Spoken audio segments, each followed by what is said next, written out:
All right, back again. So we talked about applied research. We talked about that being different from theoretical research. We also talked about some of the concerns you have when you're doing research, ethical questions. Are people confident that their responses are going to be kept private? That people will not be able to attribute something that they say confidential? We also talked about questions about validity and reliability. Those are really important things too. And I think you've got the basic idea. Applying it might be a bit different. And here's how we're going to help you deal with that. You're going to propose how you're going to measure stuff.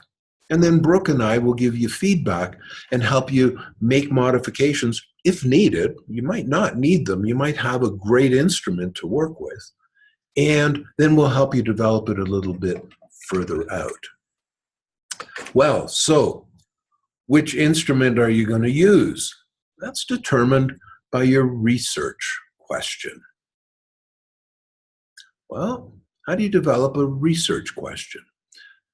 Sort of not that difficult at one level. Here's how you do it. You ask yourself a question about the company. We notice our profitability is going down. Why is our profitability going down? Well, that's a question. It's a researchy question. Pretty broad, though, because there could be a number of different answers to it. Well, people don't like the product as much. People don't have as much money to spend. Something could be happening inside of our organization. And that's where we want to focus. Our research questions should be about something going on inside the company. Well, so we go, all right, so what might be happening inside the company? Well, maybe it's that our products are getting more expensive to make. All right, well, that's not really an organization behavior question. That's more of a production question, an important question. But this is an organization behavior course. It's concerned with people and how they interact and how they work in the organization. What's going on with the people, not, say, the production facility. So we might want to ask yourself, is there something about how people interact with the production facility? Or is there something about how they're being motivated in the company? Is there something about their skill level? There's 3 different possibilities that you can consider. Well, let's consider the possibility of their skill level. All right, well, why is their skill level low? Well, are we not training them well? Is their skill level low because they're turning over a lot, or there's a lot of churn in our company? Let's assume that you look at that and go, yeah, there is a lot of churn in our company. People turn over a fair bit. We don't keep people in the company for a long time. Well, then you got to ask yourself the next question. Well, how come? What's going on so that people are turning over in our company fairly regularly? Well, that could be caused by a few factors. Is it because they don't like the job? Well, some jobs aren't that great, even if it's a great company. Well, if they don't like the job and we train them and they're constantly leaving, well, by gum, we're constantly going to have people in the organization with poor skills. All right. Well, why don't they like the job? Well, some people will be unhappy because they're not motivated to work at the job. Well, maybe it's because we're not paying them enough, because pay is a pretty big motivator for people in a company. You see how we're starting to get down deeper and deeper and looking at more specific issues? Well, when we look at something like pay and we go, well, Is it the fact that they're not getting paid enough that's keeping people from staying at our company? Well, what if you've got another problem? And you look at going, well, we really can't afford to pay them anymore. We just don't have any more money. Well, now what are you going to do? How do you motivate people when you can't pay them very much?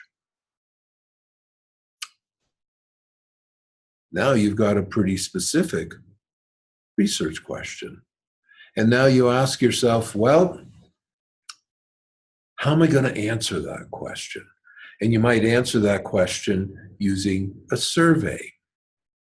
And you might look at the people and do a quantitative survey where you try to find out what age are the people that leave, right?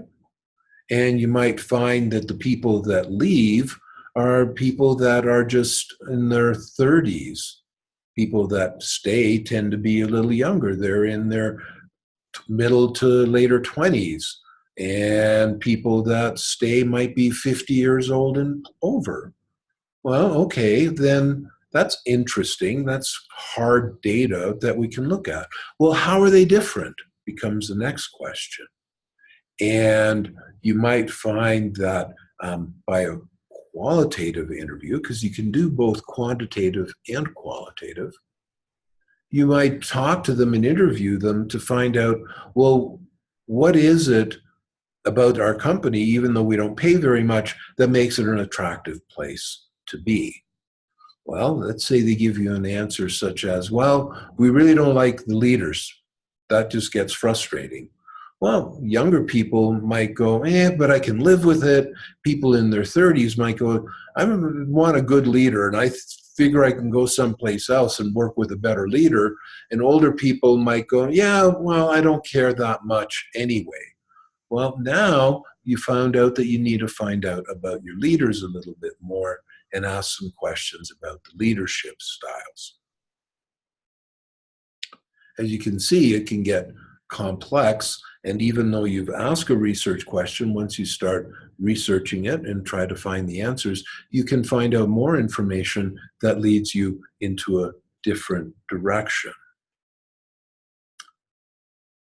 Now then, when you do that with your projects, again, propose to us what you think the questions should be and how you think you're better off to study them, how you think you're going to be able to get the answers. Is it quantitative? Is it qualitative?